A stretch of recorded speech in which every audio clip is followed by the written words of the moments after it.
Sahabat investor, kita seharusnya tidak hanya investasi keuangan, tetapi juga dalam kesehatan. Salam sehat.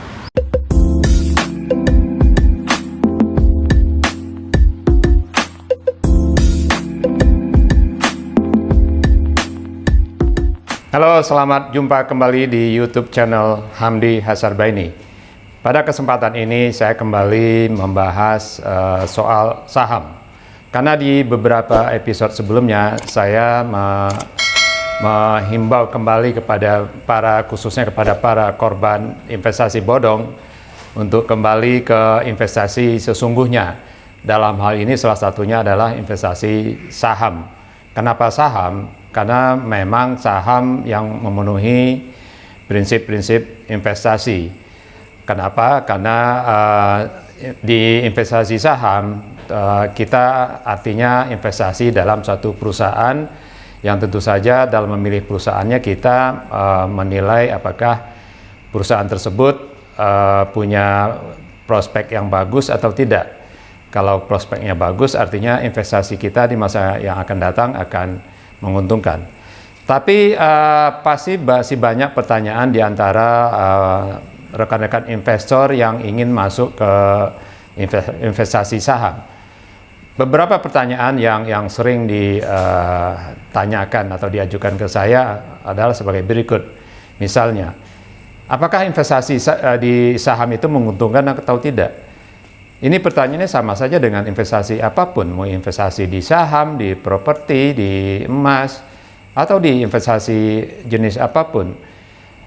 Yang namanya investasi pasti ada kemungkinan untung dan ada kemungkinan rugi. Demikian pula di saham.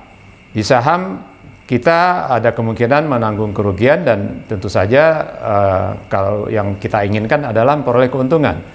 Oleh karena itu dalam investasi di saham tentu saja kita harus memilih saham-saham yang memang punya potensi bagus untuk menghasilkan keuntungan di masa yang akan datang. Dan pertanyaan yang juga sering diajukan ke saya, kapan sih sebaiknya kita memulai investasi saham? Saya sering katakan bahwa kalau saya bisa membalik waktu, saya tentu akan memulai investasi saham di saat pertama kali saya mulai bekerja. Waktu itu saya mulai bekerja di tahun 87. Jadi sudah lama sekali. Harusnya kalau saya waktu itu sudah mengetahui investasi saham, harusnya saya memulai begitu saya menerima gaji pertama saya, itu saya sudah mulai investasi di saham. Sayangnya saya waktu itu belum begitu punya pengetahuan yang banyak mengenai saham. Jadi kalau ditanyakan kapan sih sebaiknya mulai investasi di saham, ya sedini mungkin. Sedini mungkin pada saat kita masih belum banyak tanggungan. Misalnya kalau pertama kali kita punya penghasilan dari gaji dari tempat kita bekerja, ya terlebih dulu kita harus alokasikan dulu untuk investasi. Nah, salah satunya adalah investasi di saham. Sebetulnya banyak pilihan sebetulnya kalau mau investasi, bisa di properti, bisa di emas, tapi yang paling sederhana saya kira di saham, karena untuk investasi di saham tentu saja kita tidak perlu modal yang banyak ya. Tidak seperti kalau kita investasi di properti, tentu saja modal yang dibutuhkan sangat besar. Tapi kalau di saham mungkin dengan modal hitungan ratusan ribu kita sudah bisa berinvestasi di saham. Tentu saja tergantung dari saham-saham apa yang nanti kita pilih ya. Kemudian pertanyaan yang juga sering diajukan tentu saja bagaimana sih proses kalau saya mau mulai investasi di saham, prosesnya seperti apa sih gitu. Nah, untuk investasi di saham tentu saja kita harus membuka rekening saham dulu di salah satu perusahaan sekuritas yang ada. Kalau di Bursa Efek Indonesia itu ada sekitar 100-an perusahaan efek atau perusahaan sekuritas di mana kita bisa buka rekening. Dan untuk zaman sekarang saya kira akan lebih mudah karena hampir semua perusahaan sekuritas itu punya aplikasi di online ya, atau aplikasi di internet. Jadi kita bisa membuka rekening melalui handphone atau melalui personal komputer. Jadi tidak lagi harus datang ke kantornya perusahaan sekuritas, tapi bisa kita lakukan secara online. Dan itu tentu saja akan memudahkan proses kita menjadi nasabah di perusahaan sekuritas tersebut. Apa saja sih yang biasanya dokumen apa saja yang kita perlukan? Ya tentu saja dokumen pribadi seperti KTP tentu saja, kemudian tentu saja kita harus punya rekening bank untuk mentransfer nanti uang ke rekening dana nasabah yang ada di perusahaan sekuritas. Karena untuk buka rekening untuk menjadi investor saham, kita selain harus buka rekening efek atau rekening saham di perusahaan sekuritas, nanti kita juga harus membuka satu rekening bank khusus untuk menampung transaksi kita di perusahaan sekuritas itu. Itulah yang disebut dengan RDN atau rekening dana nasabah. Jadi selain kita punya rekening bank yang biasa kita gunakan secara rutin, kita harus juga buka rekening bank yang baru yang namanya rekening dana nasabah ini. Rekening dana nasabah ini khusus untuk menampung dana-dana kita yang kita setorkan untuk transaksi saham di perusahaan sekuritas ini. Kemudian pertanyaan yang juga sering diajukan, saham apa sih yang sebaiknya saya beli gitu. Nah, dalam memilih saham tentu saja ini perlu analisa yang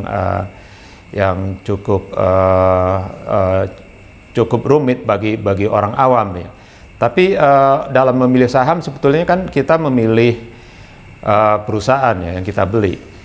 Kita bisa saja memilih perusahaan-perusahaan yang kita bisa lihat sehari-hari. Misalnya kayak perusahaan bank, misalnya banyak perusahaan bank BUMN dan perusahaan bank swasta. Kita lihat saja bank mana sih yang nasabahnya paling banyak, atau bank apa yang masyarakat paling banyak punya rekeningnya gitu. Dan kalau hampir atau sebagian besar orang buka rekening di bank itu, tentu saja bank itu punya prospek yang lebih bagus dibandingkan dengan bank yang lain. Kemudian bisa juga kita lihat perusahaan apa sih yang produknya digunakan oleh hampir semua orang gitu. Kalau produknya digunakan oleh hampir semua penduduk Indonesia setiap hari, tentu saja perusahaan itu punya prospek yang bagus dalam hal memberikan keuntungan bagi kita, di mana di episode sebelumnya saya sudah sampaikan. Dalam investasi saham kan kita mengharapkan dua keuntungan paling tidak. Keuntungan dari kenaikan harga sahamnya sendiri dan juga bagian keuntungan setiap tahun berupa dividen atau bagian laba yang dibagikan oleh perusahaan yang sahamnya kita beli. Nah, jadi dalam memilih saham, pertama tentu saja kita harus menganalisa fundamental perusahaan itu sendiri. Tadi dari segi perusahaan itu bergerak dalam industri apa, kemudian bagaimana prospek industri tersebut, kemudian bagaimana prospek perusahaannya sendiri, kemudian bagaimana kinerja atau track record perusahaan itu selama ini. Kita bisa lihat dari laporan keuangannya. Kemudian kita juga bisa menilai dari susunan manajemen yang ada perusahaan tersebut. Siapa saja direksi dan komisaris yang mengelola perusahaan tersebut. Dari itu kita bisa menilai apakah perusahaan itu dikelola dengan baik, atau apakah perusahaan itu dikelola oleh orang-orang yang punya kompetensi yang baik dan juga tentu saja punya integritas yang baik. Kalau semua itu positif, tentu saja perusahaan itu punya prospek yang bagus di kemudian hari. Setelah melakukan analisa secara fundamental, ya tentu saja kita bisa memilih saham-saham yang menurut kita sendiri punya prospek bagus di masa yang akan datang. Jadi memilih saham sama saja kita memilih perusahaan apa sih yang kira-kira punya prospek yang bagus di masa yang akan datang, atau industri apa sih yang kira-kira punya prospek bagus di masa yang akan datang. Kemudian ada analisis yang kedua yang bisa kita lakukan adalah technical analysis. Technical analysis itu kurang lebih adalah alat bantu kita, kira-kira kita kapan sih masuk ke saham tersebut. Artinya kapan sih kita membelinya, kita harus lihat chart atau technical chart yang biasanya bisa kita lihat di aplikasi yang ada yang disediakan oleh perusahaan sekuritas di mana kita buka rekening. Kita bisa lihat bagaimana arah pergerakan harganya, kemudian kapan kita boleh masuk. Biasanya kalau di pelaku pasar itu ada istilah mantul ya. Jadi biasanya mereka akan mulai masuk ke satu saham kalau harganya itu sudah mulai mantul dari bawah. Jadi kalau kita perhatikan teknikalnya, chartnya, kalau dari harga itu menurun kemudian sudah sampai di bawah, harganya mulai mantul ke atas, saat itulah kita membeli saham tersebut. Jadi jangan salah masuk, jangan salah membeli di harga yang tinggi. Nanti kita bisa kecewa karena biasanya begitu harga tinggi habis itu turun, biasanya investor yang baru masuk yang masih awam langsung grogi. Loh, saya beli di harga tinggi kok sekarang harganya turun. Walaupun investasi saham seperti saya katakan di episode sebelumnya adalah investasi jangka panjang. Kita investasi di saham, kita tidak melihat gerakannya di dalam jangka pendek. Kalau misal dalam sehari, 2 hari, atau sebulan, 2 bulan harganya turun, sebetulnya nggak usah terlalu khawatir karena dalam jangka panjang harga saham itu biasanya cenderung naik. Di episode sebelumnya saya juga sudah bahas pergerakan indeks selama indeks 5 tahunan ya, mulai dari tahun 2015 sampai 2020. Itu kenaikannya lumayan signifikan. Kita bisa lihat pergerakan indeks selama indeks 5 tahunan ya, dari tahun 2015, 2010, 2005, dari 2005, 2010, 2010 ke 2015, dan dari 2015 ke 2020. Dari 2005 ke 2010 indeks itu kalau tidak salah naik sekitar 218%. Kemudian dari 2010 ke 2015 itu naik sekitar 23%, dan dari 2015 ke 2020 naik sekitar 30%. Jadi dalam rentang waktu 5 tahunan tren indeks pasti naik. Kita harusnya jangan lihat pergerakan harga saham dalam jangka pendek, dalam hitungan hari atau bulanan atau tahunan. Tapi kalau kita lihat dalam 5 tahunan, trennya selalu meningkat. Ada lagi pertanyaan yang juga sering ditanyakan oleh teman-teman investor.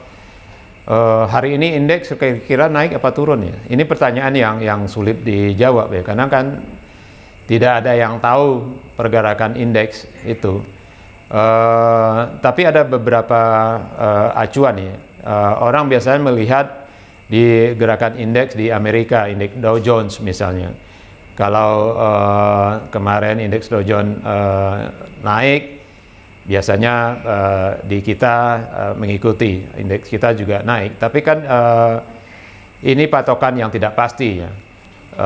Ada kalanya indeks di tempat kita berlawan arah dengan indeks yang ada di Amerika. Jadi walaupun pada umumnya orang akan melihat pergerakan indeks di Amerika sebelum masuk ke Bursa Efek Indonesia, tapi lagi-lagi ini patokan yang tidak pasti. Indeks itu tidak ada yang bisa menebak kapan saja bisa berbalik arah, karena banyak faktor yang pengaruh ekonomi makro kita sendiri, kemudian pengaruh ekonomi mikro di kita sendiri, dan tentu saja pengaruh dari ekonomi secara keseluruhan di dunia. Jadi kalau ditanya apakah hari ini indeks akan naik atau turun, lagi-lagi tidak ada yang bisa tahu dengan pasti.